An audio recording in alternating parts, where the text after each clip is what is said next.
Hey guys, long time no see.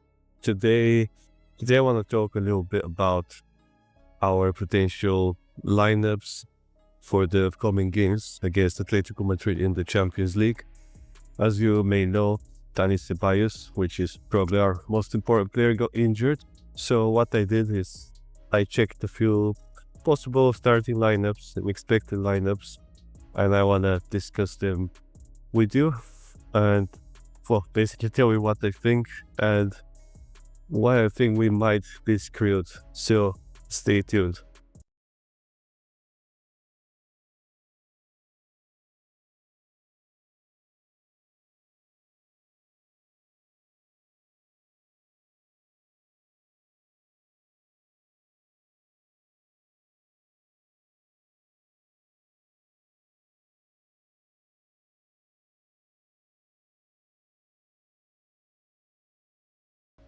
Okay, guys, so let's get straight to it. I don't want to waste too much of your precious time today. So, what you see here on the screen is the most likely lineup that we'll see against Atletico Madrid. I know it looks fucking terrible, miserable, and it's, in my opinion, not the best that we have, but just knowing Carlo Ancelotti, it is the most likely lineup to start the game. Now, usually, knowing Carlo, it's very possible that we see Alaba instead of Asensio, which would be probably the final nail in the coffin and kill our season completely. You know that is very possible with Carlo, considering how much he doesn't trust young players, but Alaba did have a terrible, terrible game against who beat us yesterday? Betis. So he had a terrible game, and I think because of that terrible game, it's possible that Ancelotti opens his eyes and drops him out of the lineup and uses Essential. It's still not good though. I still don't want to see Lucas Vazquez. And I'm very worried that we will have to watch him play for 90 minutes at the Bernabeu against Atleti, and it will be an absolute torture. I hope I'm wrong, but what we see here is the most likely lineup. Now, I'll go over the problems that I think we have. Obviously, in attack, there's nothing really we can change. Obviously, Bellingham is suspended for the game, so it will be Brahim Diaz making the connection between midfield and attack, which is fine. I like him. He's a good player. And we have the traditional front three of Vini, Mbappe, and Rodrigo. Now, the problems start arising with the rest of the squad because we just cannot be sure. On paper, Tchouaméni and Valverde are our best options for the midfield, with Ceballos obviously. So Ceballos got injured. I think if we field any other combination in the midfield, for example, if we do this, like a Camavinga and Tchouaméni, we're dead. I don't even have Modric in this draft because I just don't want to see Modric. It's possible that he starts him, I just don't want to believe him. And Modric played 90 minutes against Betis, he's 39 years old. He should have no business starting in the Champions League night against Atletico Madrid. So, yeah, I do think this is our best option for midfield right now. It's possible that Ancelotti decides to do something different, drop Tchouaméni into defense and then put Camavinga and Valverde. It is entirely possible that we see that. I hope we don't.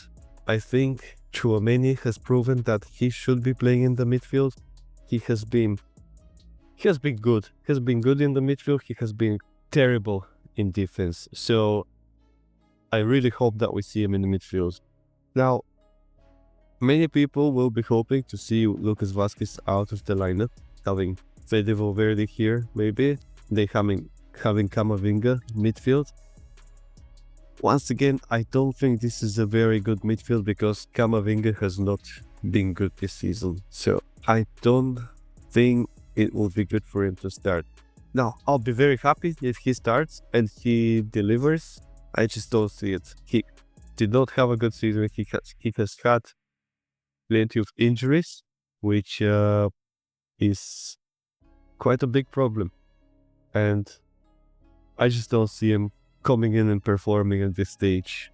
I think he needs to string a few more games together to get back in form, and maybe then we can expect something more from him. I don't see him starting. I don't see it as a good option right now.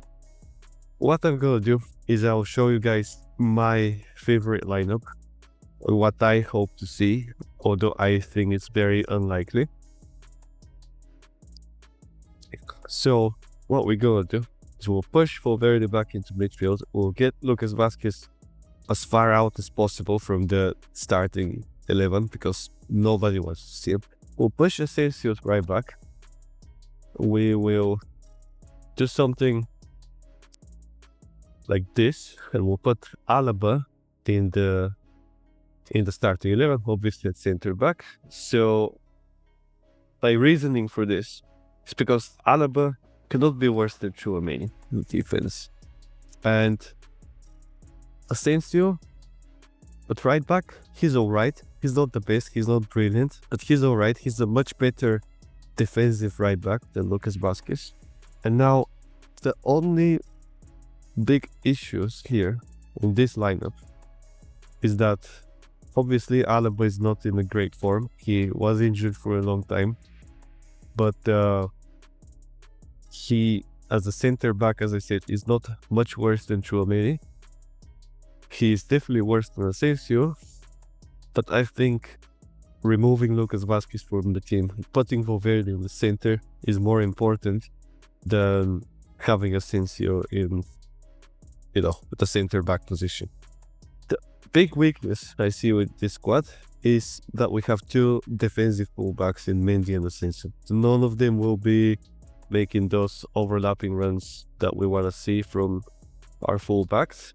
So the simple solution for this is to take Mendy out and add Fran Garcia in there, who has had a very good season. I feel like this has been his best season with Real Madrid. I think Mendy is picking up for. I don't want to bash him. He had good games against Manchester City, and even last night against Betis he was alright. But I still feel like if we have Asensio on the right back and he's not gonna be making any of those overlapping runs, it's important to have at least one fullback who can do that and can create some chances. Maybe get in this position, put the cross in, and create something interesting in attack. Now, a good thing about this lineup is that we have a lot of ball players. One of our biggest weaknesses this season since Kroos left was building up from the back.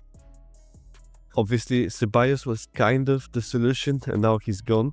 So with this lineup, we do have Alaba, who's good on the ball, much better than Rudiger for sure.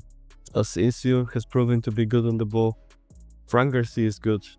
Those two are obviously decent, especially Tchouaméni when he plays in midfield. He's very reliable with his passing. And Brahim Diaz can always, drop in and help with the build-up. So that's always possible. So yeah, this is my preferred lineup. I kind of doubt that we'll see this. Carlo is a very conservative coach, but I do have a feeling that this is our best possible lineup, and I would love it. If not against Atletico, I just hope to see it at least one game until the end of the season to see how it works. I hope Carlo tests it out at some point, and hopefully we get something out of this season, although it's not looking good. Even with this lineup, we obviously have some weaknesses, like we don't have a very good passer, a progressive passer, let's say. Just those two guys are amazing. I love them, but they cannot make those passes that Ceballos used to do, and that's just not great. Obviously with Fede we have at least a guy who can drive the ball in, because he can make those runs with the ball. But we're gonna be missing a lot, and it's not looking great until the end of the season. But obviously, this Real Madrid always have a chance, especially the Champions League. So who knows? It's gonna be. I'm not sure if exciting is the right word, because we're not playing well. We're struggling, but I guess we just have to wait and see what happens. Anyways, guys, thank you so much for watching. As I said, it's not gonna be a very long video. Wish you a lovely day and all the best. Take care.